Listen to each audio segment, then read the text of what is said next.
I remember the first time I heard whispers of the dinner. It was not from him, not from the man who was supposed to be my future husband, but through fragments of conversation that slipped out when he was on the phone. His voice lowered, but never low enough for me not to notice. There were mentions of an elite circle, of names I recognized from headlines, of wines whose prices were whispered like secrets, of a gathering that promised to elevate reputations and cement alliances.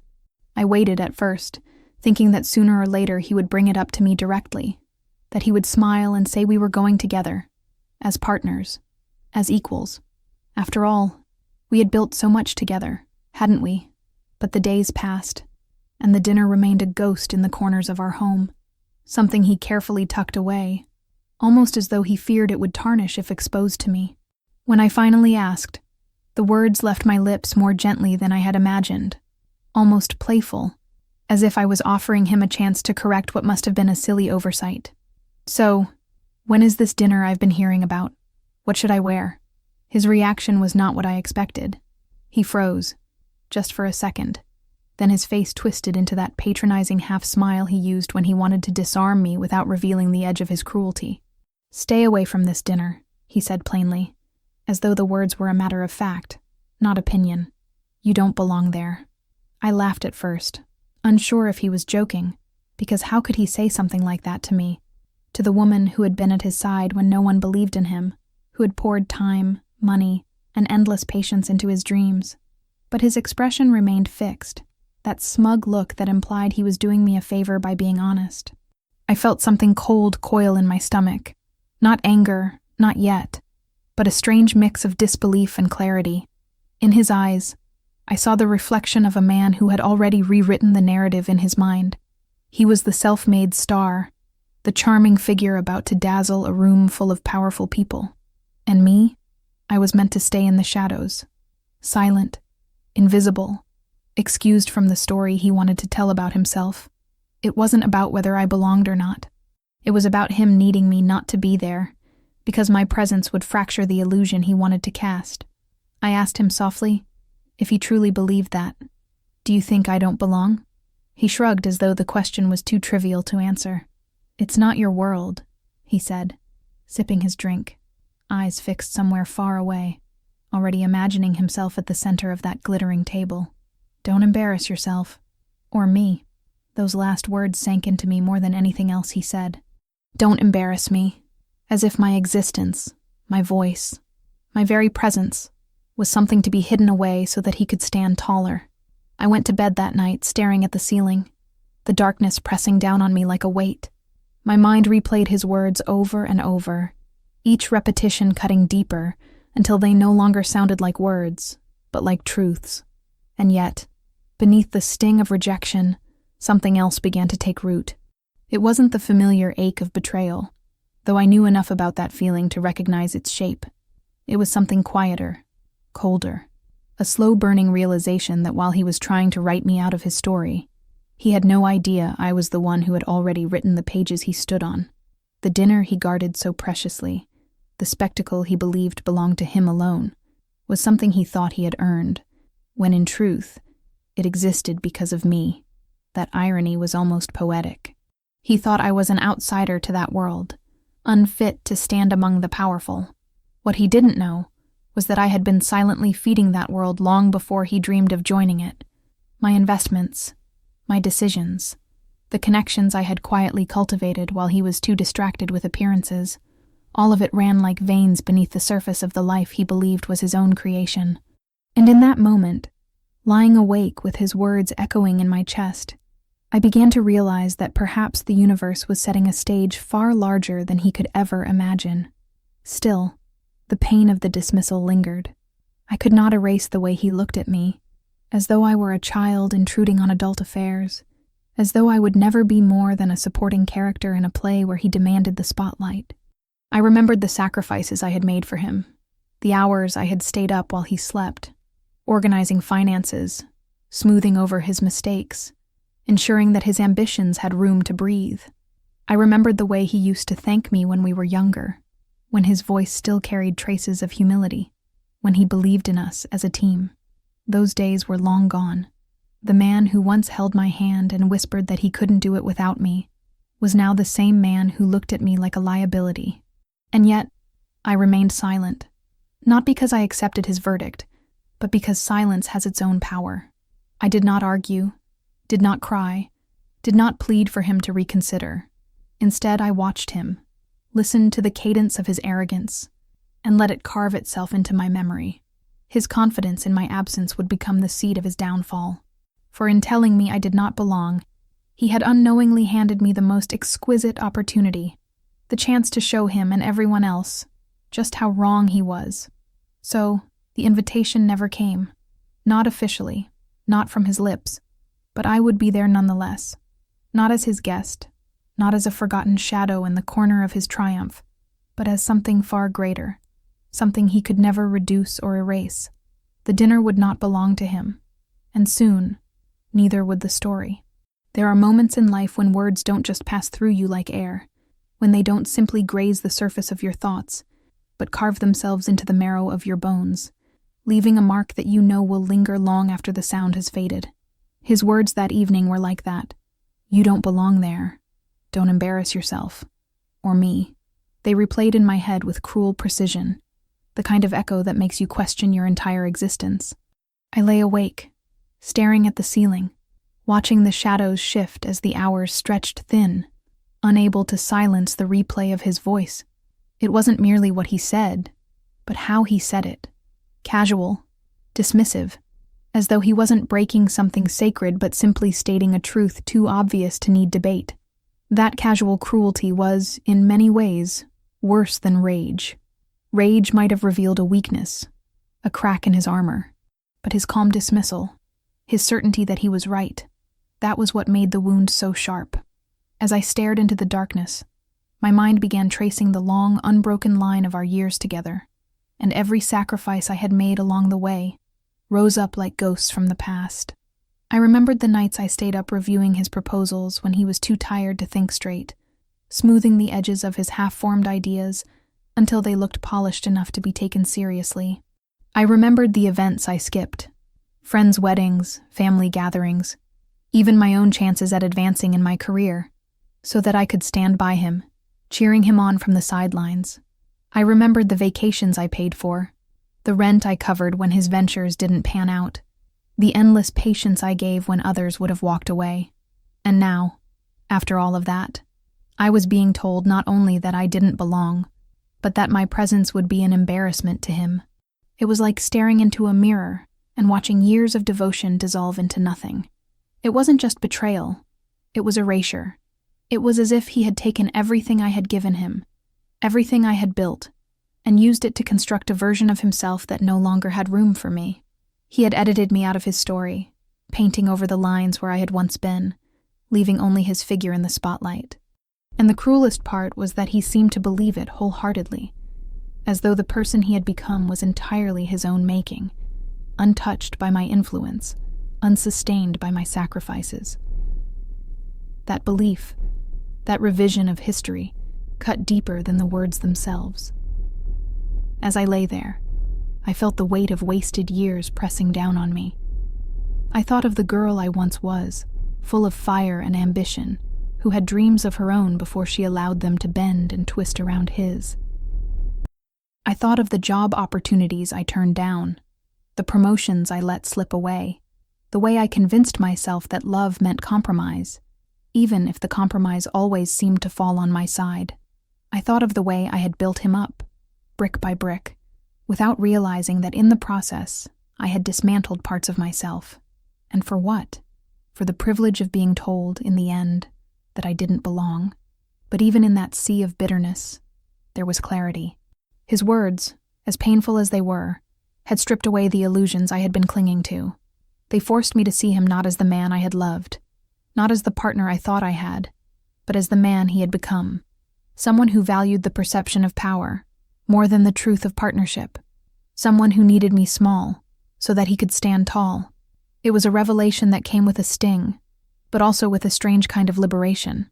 Because once you see the truth, you cannot unsee it. Once you recognize that someone you trusted has diminished you, you realize you have the choice to stop shrinking. I knew then that I couldn't waste energy trying to argue with him, trying to remind him of all I had done, all I had been. He wouldn't hear it, because hearing it would unravel the illusion he had built for himself.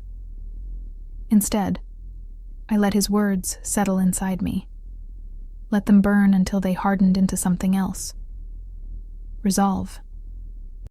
If he wanted to erase me, I would let him believe he had succeeded. If he thought I didn't belong, I would let him bask in that false comfort, because while he played host to his glittering dinner, I would be working in the shadows, crafting the moment when the truth would reveal itself in a way he could not ignore, in front of the very people whose approval he craved. I imagined the dinner as he imagined it, the soft clinking of glasses, the hum of low voices trading influence like currency, the smug pride on his face as he accepted compliments that did not belong to him. And then I imagined the moment of silence that would follow when the truth came crashing in, when every guest would realize that the man they were praising was standing on a foundation built by someone he had dismissed as unworthy. That vision became my anchor, the thing that kept me steady as I endured his arrogance in the days that followed. He didn't notice the way I stopped reacting, the way I stopped asking questions or seeking reassurance. He mistook my silence for submission, my calm for acceptance. He believed, with every fiber of his being, that I had absorbed his words and learned my place. And in that belief, he grew careless. He forgot that silence is not always surrender. Sometimes silence is preparation. Sometimes silence is the sharpest blade of all. So I carried his words with me, not as wounds but as weapons. They cut deep, yes, but they carved out space for me to breathe again, to reclaim the parts of myself I had buried for his sake.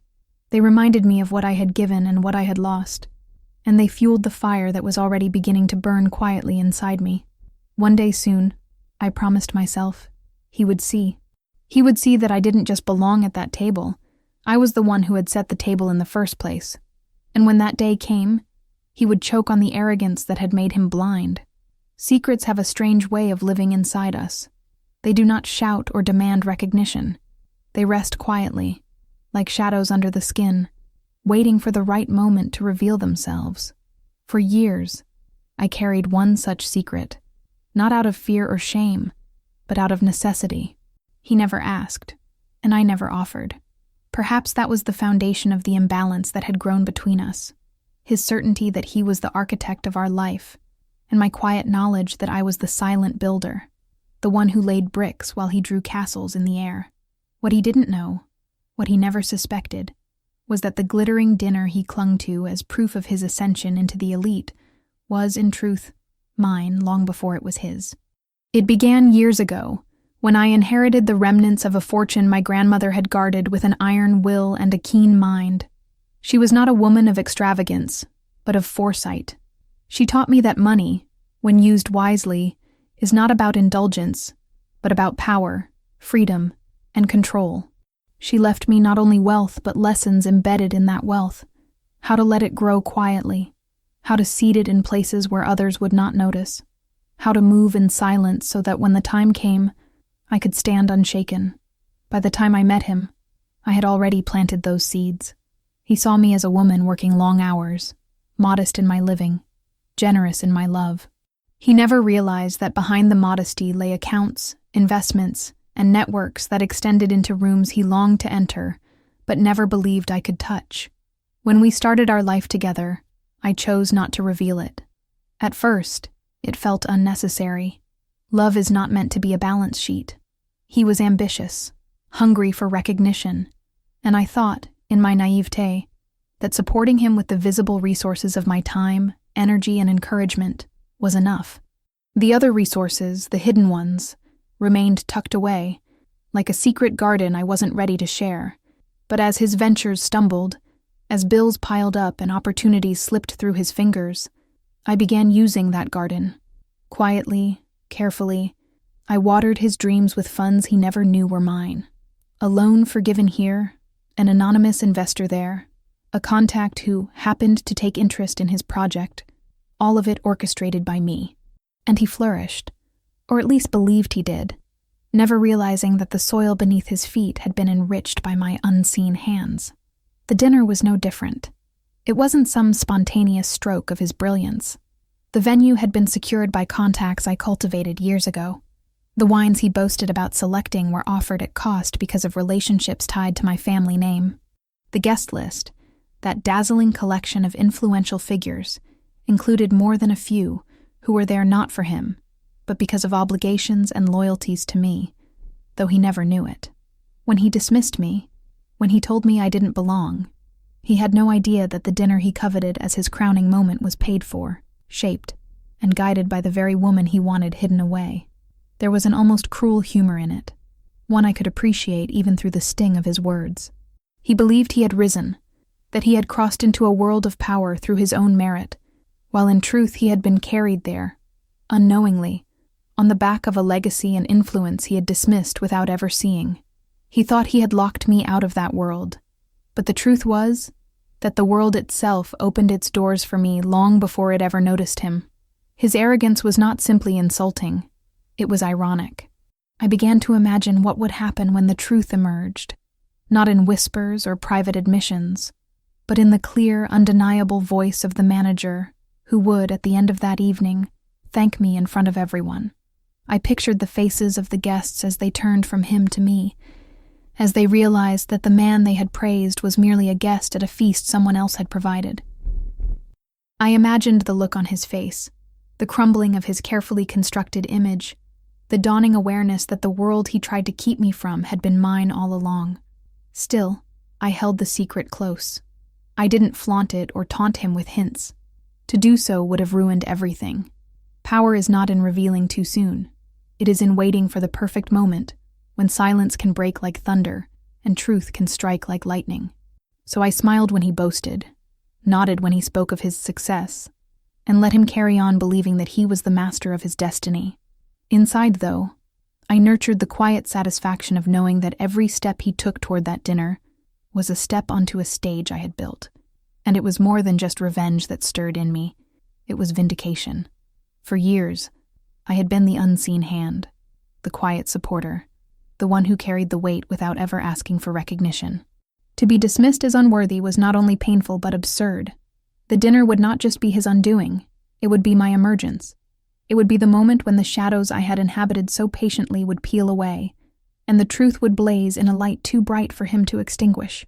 As the night of the dinner drew closer, I felt the tension coil tighter inside me. Not fear, but anticipation. He moved with the swagger of a man convinced he had finally arrived. I moved with the calm of someone who knew she had been there all along. And though he still carried the secret ignorance of a man blind to his own fragility, I carried the secret that would shatter his illusion, the truth he never knew, the truth he never even thought to ask about, that the world he believed he owned was already mine. There is a moment, subtle but irreversible, when a person realizes that they no longer need to justify their worth to someone else, when the scales that had been tilted by years of compromise and self-effacement finally level themselves with a clarity so sharp it feels almost violent. That moment came to me in the quiet aftermath of his dismissal, after the words had stopped echoing in my mind and had settled into a cold, heavy truth. I could feel the temptation to play the familiar role, to be wounded and seek explanation, to cry in the hope that he might soften, to remind him of who I was and what I had given. But even as the ache lingered, I recognized the futility of that script. Pleading would only confirm what he believed, that I was small, that I was expendable, that my place was beneath him. To give him the satisfaction of my pain would be to grant him another weapon, and I knew, with sudden and terrifying certainty, that I would never again hand him that kind of power. The decision was not dramatic or loud. It was not made in the heat of an argument or with the shattering of glass. It came in stillness, in the middle of the night, when the house was quiet and his breathing was steady beside me, oblivious to the storm he had unleashed. I lay there staring at the ceiling, the moonlight slicing across the room, and I realized that this was not simply about one dinner or one insult. This was about years of allowing myself to be diminished in the name of love, years of swallowing words and dimming my own light so that he could shine brighter. I had played the role of the patient partner, the silent builder, the one who sacrificed in the shadows. And in return, I had been cast aside like an accessory he could discard once he thought he had outgrown me. It was in that moment that I understood. I could not undo what had been said, but I could decide what it would mean. His words could define me, or they could define him. They could break me, or they could ignite me. And I chose, with a steadiness I had not felt in years, that I would not be his victim. I would not be the woman who lingered at the edges of a story she had helped build, watching in silence while he reaped the rewards. I would be the one who turned the story on its head, who reminded not just him, but everyone around him of the truth he had tried so hard to bury. I began to observe him differently after that. Every boast he made, every smug smile he wore as he prepared for the dinner, became fuel. He walked through the days with the blind confidence of a man who believed he had finally reached the summit, never realizing that the ground beneath him was already cracking. He did not see the way I watched, the way I measured his arrogance and stored it away. He thought my silence meant obedience. He thought my calm meant I had accepted his verdict. He did not see that I had shifted into something else entirely. Calculation. There is a kind of power in restraint, in choosing not to respond immediately, in allowing someone to believe they are untouchable while you prepare the blade they will never see coming. I understood that if I wanted my actions to matter, I could not waste them on petty confrontations or emotional outbursts. I needed to be precise, to be patient, to turn my pain into strategy. And so, I began to plan. Not with vengeance as my only aim, though the thought of his humiliation did offer its own satisfaction, but with something larger, something that would restore what had been taken from me, the truth of who I was. I envisioned the dinner not as a stage for him, but as a stage for me. He believed he was the conductor of that evening, but I knew that the orchestra played to a different hand, one he could not see. Every detail, from the guests who would attend to the bills that would be settled, was already mine to command. He would never understand how little control he actually had until the curtain fell. And when it did, it would not be in the privacy of our home or in the quiet of whispered arguments. It would be in front of every person whose opinion he valued, every eye he had tried to impress. That was the power of patience. The art of silence turned into spectacle. For the first time in years, I felt a strange kind of calm settle over me. It wasn't numbness, and it wasn't forgiveness. It was clarity, the kind that comes when you step out of the fog and realize you have been walking in circles when the path was always there. I no longer needed him to see me, to acknowledge me, to validate what I had done. I only needed him to face the reality he had denied, and I would be the one to deliver it. The thought didn't make me tremble. It steadied me. It gave me purpose. It reminded me of the strength I had buried under layers of compromise. He still spoke to me in the same way, with that mixture of condescension and arrogance, and I let him. He still treated me as though my absence from his grand event was a kindness he was granting me, and I let him, because the more convinced he became of my insignificance, the sharper the revelation would be when the truth surfaced. And I realized, in those quiet days leading up to the dinner, that I had something far more valuable than anger. I had patience. I had knowledge. I had the secret that would unravel everything he thought he had built. The decision not to be a victim was not a declaration shouted into the air, but a promise whispered into the depths of myself.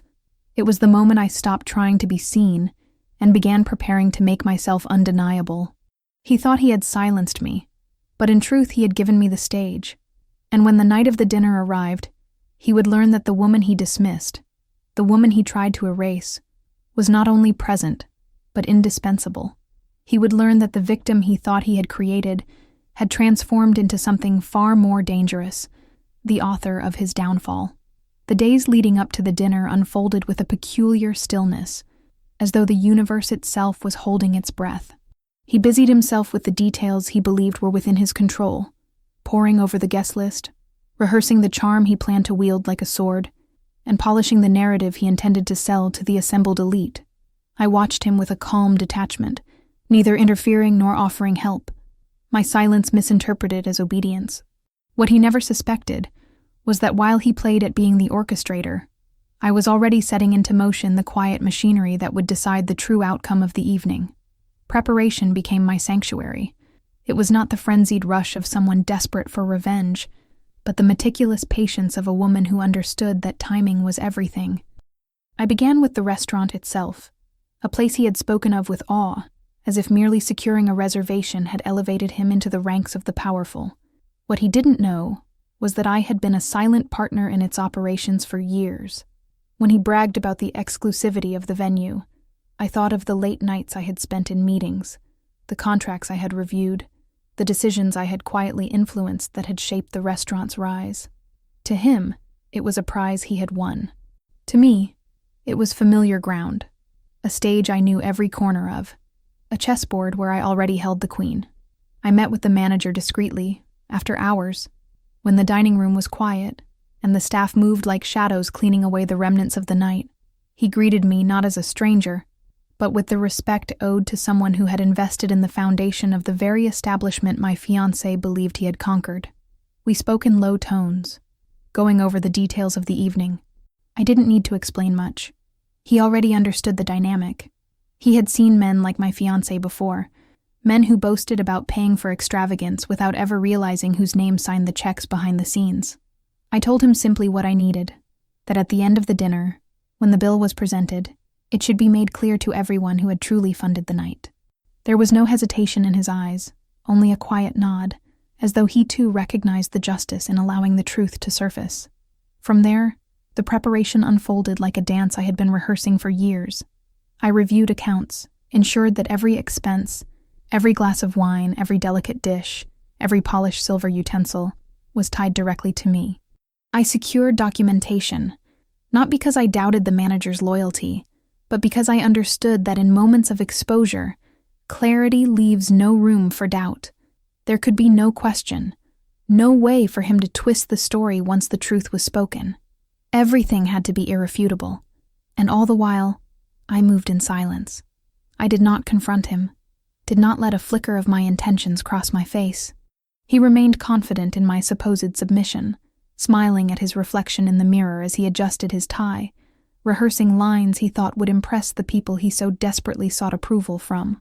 But beneath that surface, beneath his illusions, my plan grew stronger. I began reaching out quietly to the contacts who had been invited, people who respected me far more than they ever respected him. I made sure to confirm their attendance, dropping subtle reminders of our shared history, the favors exchanged, the ties that bound us. They came believing they were attending his dinner, but I knew that when the truth emerged, they would recognize where the real power lay. For me, it wasn't about stealing his spotlight. It was about reclaiming what was always mine. There were moments, in the stillness of the night, when I wondered if I should tell him, if I should let him glimpse the storm gathering just beyond his reach. But each time, I resisted. To warn him would have been to rob myself of the satisfaction of his unguarded downfall. His arrogance was his blindfold, and I had no intention of removing it. The greatest power of silence is that it allows the other person to build their illusions so high that when it collapses, the fall is catastrophic. I wanted him to step into that dinner with every ounce of confidence, to bask in the glow of praise, to believe, even for a fleeting moment, that he had achieved everything he ever dreamed of. Because only then, at the very peak of his pride, would the revelation strike with its full force. My preparations weren't only logistical, they were emotional too. I had to steel myself against the ache that still lingered from his words, to turn hurt into fuel, doubt into fire. I reminded myself of the woman I had once been, before I bent myself to fit into the small spaces he left for me. I remembered the strength my grandmother had instilled in me, the quiet resilience of women who did not shout their power, but wielded it with precision. I was not preparing simply to expose him. I was preparing to remind myself of who I was, of who I had always been. The night before the dinner, as he sat at his desk rehearsing introductions and practicing smiles, I stood by the window watching the city lights flicker like distant stars. I felt no fear, no hesitation. My heart beat steadily, carrying the weight of resolve rather than uncertainty. I had done everything that needed to be done. The stage was set, the pieces in place. All that remained was to wait for the curtain to rise. He thought he was walking into his triumph, but I knew better. He was walking into my design, a carefully woven tapestry of truth and timing that would unravel everything he believed about himself. And in that quiet anticipation, I found something I hadn't felt in years: freedom. Not the freedom of escape, but the freedom of reclamation. I was no longer the woman diminished by his words. I was no longer the silent partner waiting for acknowledgement. I was the architect, the strategist, the force moving beneath the surface. And when the dinner arrived, I would no longer be silent. The world would see, and so would he, that the power he tried to deny me had always been mine. The evening of the dinner arrived with an almost theatrical weight, the kind of night where the air itself seemed to pulse with anticipation, where every sound felt amplified, where silence pressed heavier than usual. I watched him dress as though preparing for coronation, his hands smoothing the fabric of his suit, his eyes sharp and gleaming with vanity as he practiced that smile he used only when he wanted the world to believe he was untouchable. He didn't speak much to me, except to remind me not to interfere, not to appear, not to embarrass him. His words were not commands anymore. They were dismissals, spoken with the carelessness of someone who had forgotten that I even had the capacity to defy. I let them wash over me, each one feeding the stillness I had cultivated, the quiet strength that had grown into something immovable. When he finally left, humming softly, full of the arrogance of a man convinced that every eye would be on him, I sat in the silence of our apartment for a moment longer. My reflection in the mirror looked back at me steadily, a woman dressed not for approval, but for presence, for truth. I did not choose extravagance. I did not want to dazzle or distract. I chose elegance with restraint, a dress that spoke of dignity, of authority, of someone who did not need validation, because she carried her own.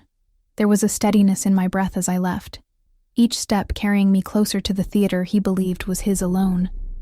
The restaurant glowed from the outside like a jewel, its warm light spilling onto the street, its windows revealing glimpses of laughter, movement, and crystal glasses raised in premature celebration. I paused at the entrance, not because of hesitation, but because I wanted to absorb the moment, to feel the gravity of what was about to unfold. This was the threshold between silence and revelation, between the years I had spent hidden in the shadows and the night when I would reclaim what was mine. I stepped inside, the familiar scent of polished wood, expensive wine, and ambition wrapping around me like an old memory. It didn't take long for him to notice me. I saw the instant his expression faltered, the second when the smooth mask of confidence cracked at the edges.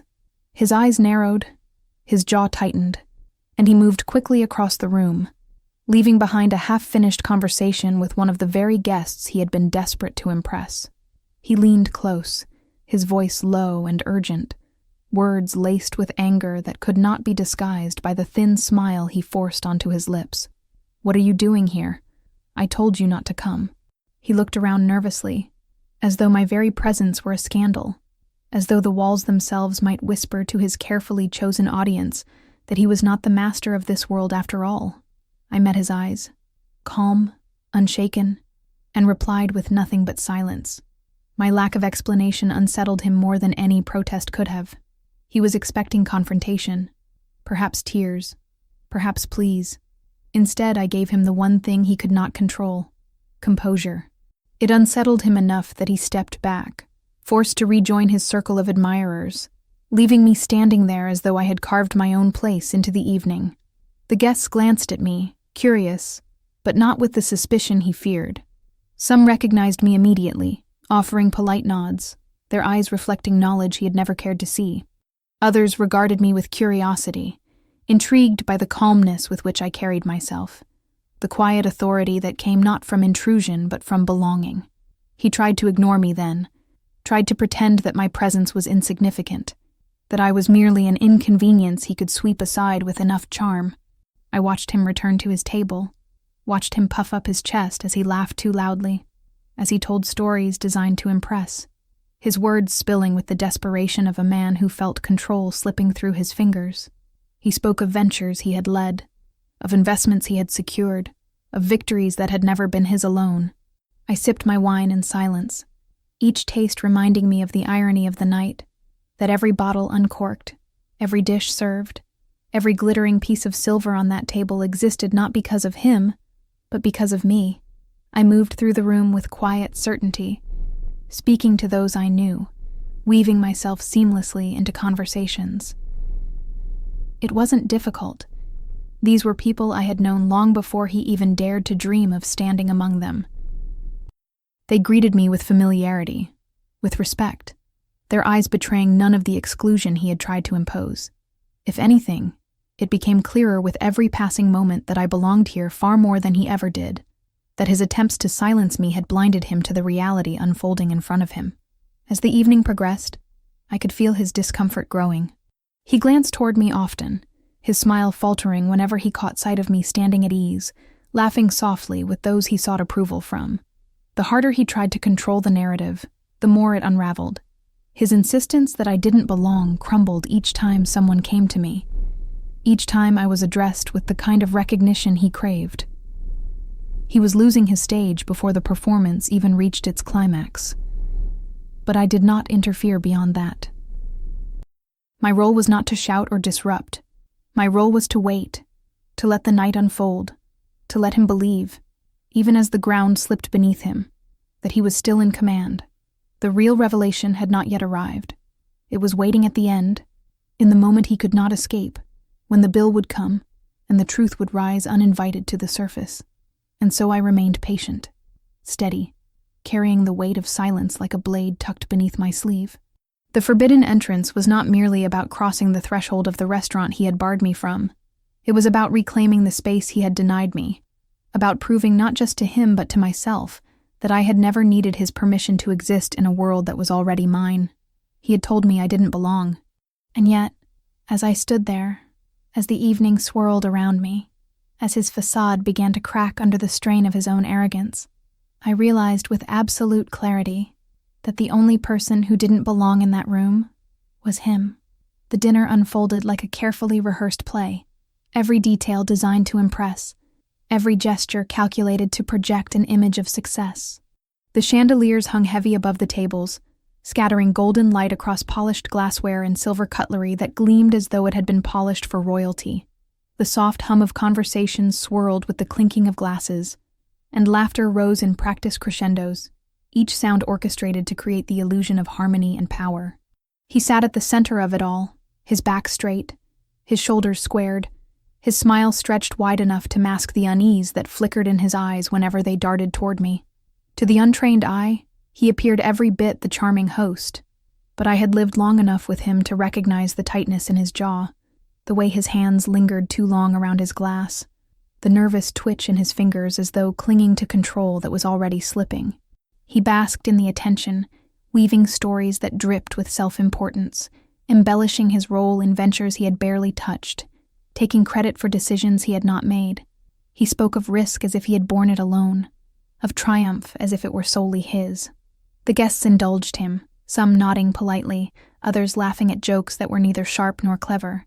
They treated him not with awe but with tolerance, the way one might humor a child desperate to be seen.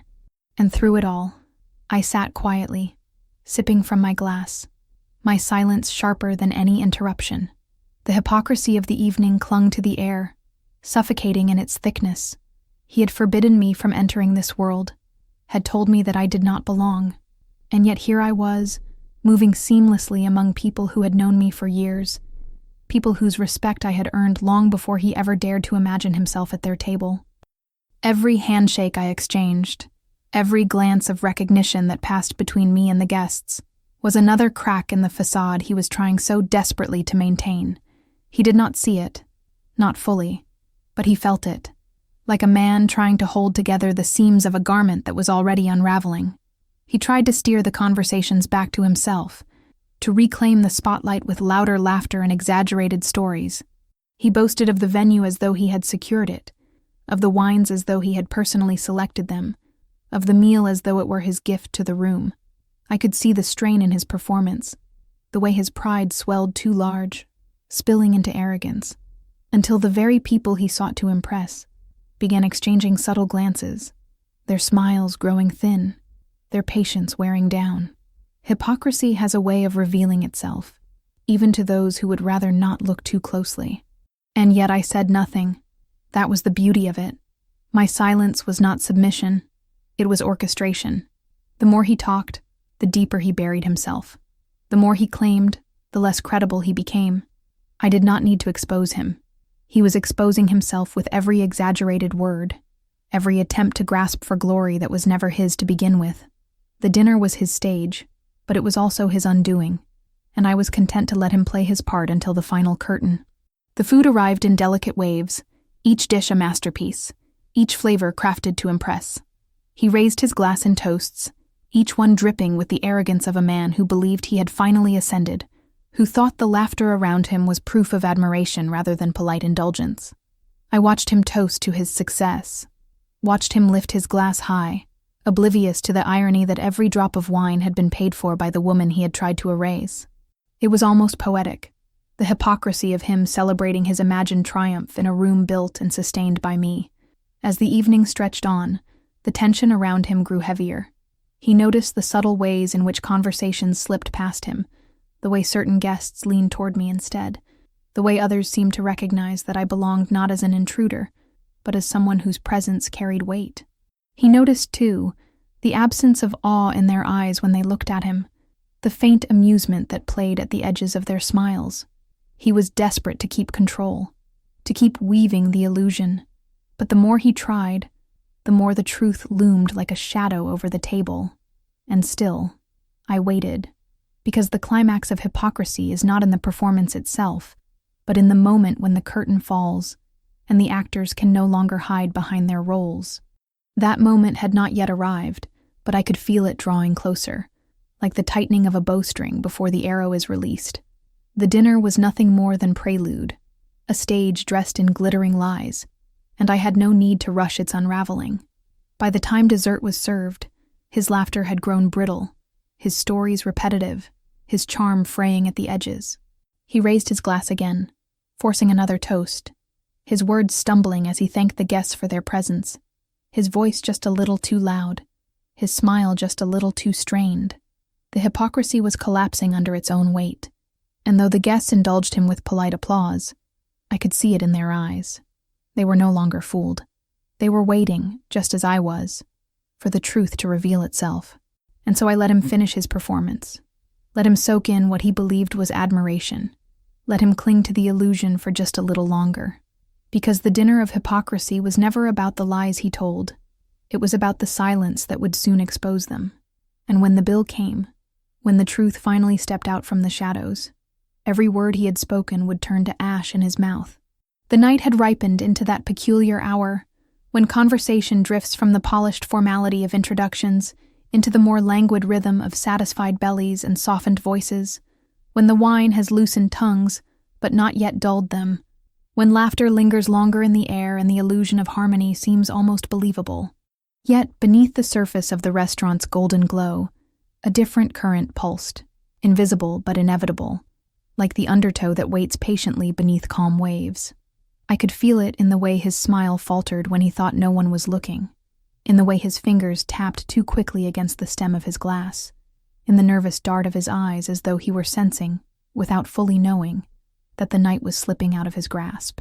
He had played the role of host with all the desperation of a man performing for survival, weaving his exaggerations and half-truths into a tapestry he prayed no one would tug at. But I knew the moment of reckoning was near, because dinners, no matter how grand, always end the same way. With the arrival of the bill. It came quietly, almost ceremoniously, delivered by the manager himself, a man whose posture and expression carried the weight of authority without arrogance. The conversation softened as he approached, as if the room itself sensed that something was shifting.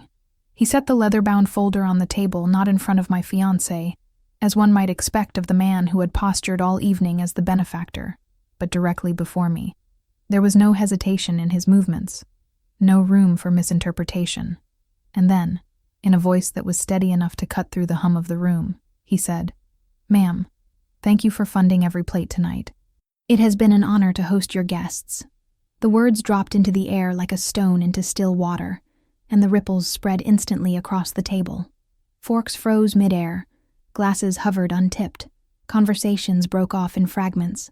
For a heartbeat, there was only silence, a silence so complete it seemed to swallow even the golden light of the chandeliers. I could feel dozens of eyes turned toward me, some widening with recognition, others narrowing with curiosity, all of them shifting away from him to me. And in that silence, the facade he had clung to all evening crumbled in a single breath. I did not rush to fill the silence. I let it stretch, let it weave itself into the fabric of the room, let it etch itself into the memory of every person sitting there. I kept my gaze steady, my posture calm, my expression composed. There was no need to gloat, no need to embellish. The truth was enough, bare and undeniable, shining brighter in its simplicity than any of his manufactured boasts. Across from me, he sat rigid, his face frozen in a mask that cracked with each passing second. His eyes darted between me and the manager, then to the guests, as though searching desperately for some anchor, some way to twist the moment back into his favor. But there was no salvaging it. The truth had been spoken, and the room had heard it. Murmurs began to ripple through the guests, soft at first, then louder, like the steady rise of a tide. I caught snippets, recognition in one voice, surprise in another, the faint note of amusement in yet another. They were piecing it together, recalibrating the narrative they had been fed all evening. The man who had positioned himself as their equal, their host, their benefactor, was revealed to be nothing more than an imposter seated at a table, funded and orchestrated by someone he had dismissed. The hypocrisy of his performance, the arrogance of his claims, all of it lay exposed under the simplest of truths. It had never been his dinner at all. He tried to laugh then, a weak, strained sound that cracked in his throat. Of course, she helped, he stammered, the words tumbling out too quickly, too clumsily. We did this together. But the guests were no longer listening to him. Their attention had shifted completely, their conversations redirecting toward me, their eyes alight with curiosity, respect, and the faintest glimmer of understanding. They began addressing me directly, thanking me, praising me, asking questions with genuine interest. And with every word, every glance, he shrank further into irrelevance. I answered them with the same calm I had carried all evening, never once raising my voice, never once boasting. My words were measured, deliberate, offered not to humiliate but to clarify. Yet the humiliation was inevitable, because in every exchange it became clearer that I belonged there in ways he never did, that my presence was not an intrusion, but a cornerstone. The dinner that had been meant as his triumph had become his undoing, and he could do nothing but sit there, his smile faltering, his arrogance collapsing under the weight of his own blindness. The bill remained on the table, untouched, a silent monument to the truth. No one dared to move it, as though to do so would disturb the delicate balance of the moment. He stared at it as if willing it to disappear, but it did not. It lay there, undeniable, a symbol of everything he had tried to claim and everything he had failed to see. And as the night pressed forward, as the guests continued to engage with me, it became clear that the dinner had shifted permanently. It was no longer his stage. It had never been his stage. It was mine. When the evening finally drew to a close, and the guests began to rise from their seats, I could feel the weight of their recognition, the subtle shift of alliances, the quiet dismissal of the man who had thought himself their equal. They shook my hand, thanked me, promised to be in touch. Some looked at him briefly, offering polite nods, but their interest had drained away like water through open fingers. He had been exposed, and nothing he could say would patch the hole that had been torn in his carefully constructed image. As I stood to leave, the manager inclined his head respectfully, his eyes meeting mine with the quiet acknowledgement of someone who understood the gravity of what had just transpired. I walked out of the restaurant not as the woman who had been told she didn't belong, but as the woman who had owned the night without ever needing to claim it. Behind me, I could feel his humiliation hanging in the air, heavy and suffocating, and I knew that nothing would ever be the same again. There are moments when silence weighs more heavily than words, when the absence of defense becomes more damning than any accusation. That was the silence that wrapped itself around him after the bill was placed before me, and the truth had been spoken aloud. He sat there, a man stripped bare, His smile cracked into something unrecognizable, his laughter gone, his words reduced to stammers no one cared to hear. The performance he had staged all evening lay in ruins, and the audience he had tried so desperately to charm now looked upon him with the cool detachment reserved for impostors who had been caught in their own lies. The fall did not come in a single blow, but in waves, each one chipping away at the fragile edifice of his pride. The first wave came from the guests themselves, the subtle yet unmistakable shift in their attentions. Where once they had humored him with polite nods and hollow laughter, now their eyes sought me, their questions directed themselves toward me, their respect gravitated toward the person who had truly commanded the evening without ever needing to boast. He tried to insert himself into conversations, to reclaim the narrative with nervous jokes and clumsy interjections, but each attempt only highlighted his irrelevance. His words fell flat, his interruptions ignored.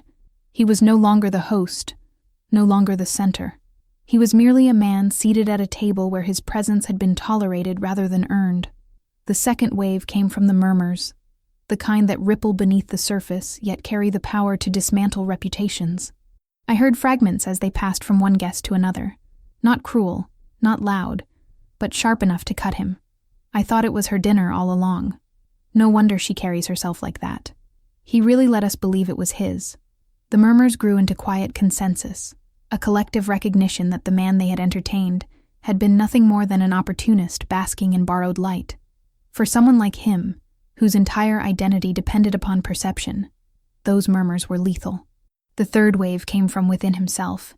I could see it in the slump of his shoulders, the twitch in his jaw, the way his eyes flickered with panic whenever they met mine. He was unraveling, not only under the scrutiny of the room, but under the weight of his own realization.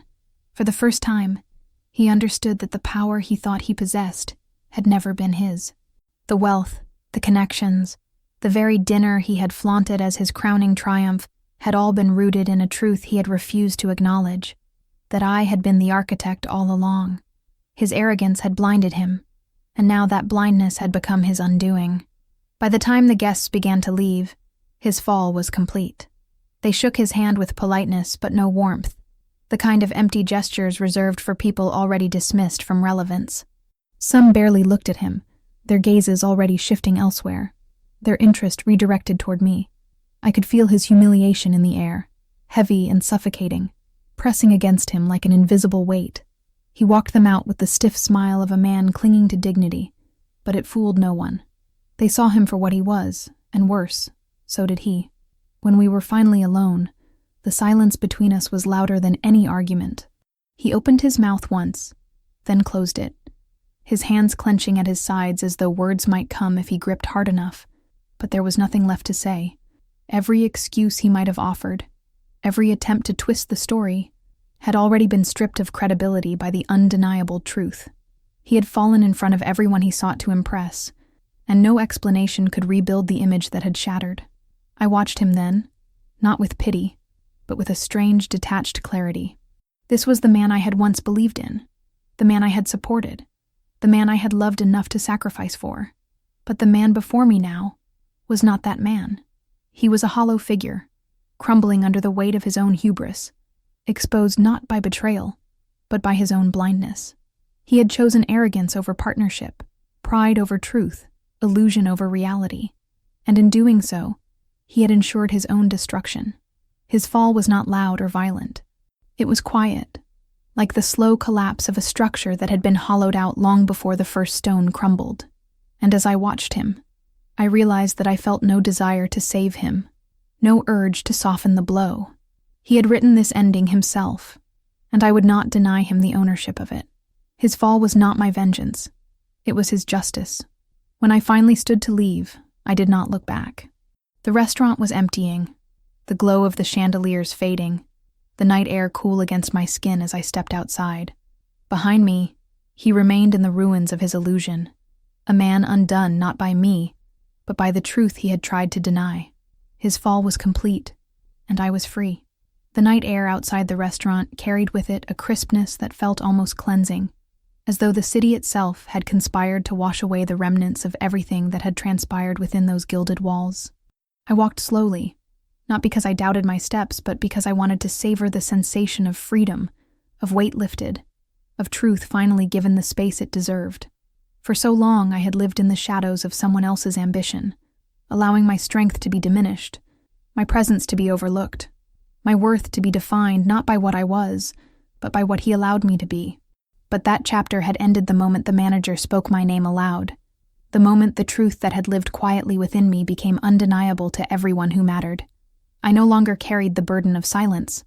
I carried instead the clarity of recognition, not only from others, but from myself. As I walked away from the restaurant, I thought of the faces of the guests as they had turned toward me, the flicker of realization in their eyes, the shift in their tone as they addressed me with the kind of respect I had long been denied. It was not the respect of flattery, nor the shallow admiration reserved for spectacle, but the deeper acknowledgement that comes from truth revealed, from power recognized in its rightful place. They had seen me not as an accessory to his narrative, but as the author of my own. And in that recognition, I felt something stir within me that I had not felt in years, a sense of belonging that was not contingent upon anyone else's permission. I belonged, not because he allowed it, not because they invited me, but because I had always belonged. I had been there all along, building, investing, cultivating, ensuring that the very world he sought to claim was already mine. His attempt to exclude me had been futile, his words hollow, his dismissal nothing more than the desperate arrogance of a man blind to the truth. The irony of it all was almost poetic. The dinner he had tried to keep me from had become the stage for my emergence. The night he believed would crown him had instead unmasked him, and the woman he had deemed unworthy had stood revealed as the only one who truly belonged. I did not feel triumph in the crude sense, no gloating satisfaction at his humiliation, no petty hunger to see him beg or break. What I felt was steadier, stronger, vindication. It was not about destroying him, it was about reclaiming myself. For too long I had bent, I had compromised, I had given without demanding in return. I had allowed myself to shrink so that he might stand taller, believing that love meant sacrifice, even when that sacrifice came at the expense of my own voice. But no longer. The epilogue of this story was not about him at all. It was about me, about the woman who had walked through fire and silence and dismissal only to emerge stronger, clearer, freer. In the days that followed, the ripples of that evening spread further than I could have anticipated. The calls began, first from those who had been at the dinner, then from others who had heard. They wanted to meet, to collaborate, to acknowledge in public what they had recognized in private, that I was not merely present, but essential, not merely supportive, but commanding. Doors that had once remained closed opened effortlessly, not because I forced them, but because they had always been mine to walk through. The illusion of exclusion had been shattered, and with it, the limitations I had once allowed myself to accept. As for him, his fall continued quietly, predictably, like the slow disintegration of a structure whose foundation had long since eroded. The same guests who had humored him turned away. The same allies he had sought deserted him. The same image he had tried to project collapsed under the weight of its own falsehood. He became a man others tolerated rather than admired, a name spoken with pity rather than respect. I did not need to strike him again. Life itself did the work of dismantling what he had built on lies. I carried no anger toward him anymore, no desire to revisit the wound. He had chosen his path, and his path had led him here. But me, I chose differently. I chose to step fully into the place I had always been destined for, not hidden, not diminished, but present, undeniable, unashamed. I chose to let the strength I had carried in silence finally breathe in the open air. I chose to become not the woman he had tried to erase, but the woman I had always been, independent, capable, powerful, and in doing so, I discovered that belonging is not something given, it is something claimed. When I look back now, I see the arc of it all not as a tragedy, but as a rebirth. The betrayal, the dismissal, the arrogance, they were all catalysts, painful but necessary, forcing me to confront the parts of myself I had buried in the name of love. They stripped me of illusion, cut me open, and in the rawness of that exposure, I found clarity. The dinner was not the end of us. It was the beginning of me. And that is the truth I carry with me now, that I do not need to wait for anyone else to hand me a seat at the table. The table is mine, and I belong not just at it, but at the head of it. So when I say I walked out of that restaurant free, it was not freedom from him alone. It was freedom from every doubt, every compromise, every silence that had once held me captive. It was freedom into a life where I no longer asked to belong, because I knew, with every step, with every breath, that I already did. I was, and always will be, the woman who belonged more than anyone.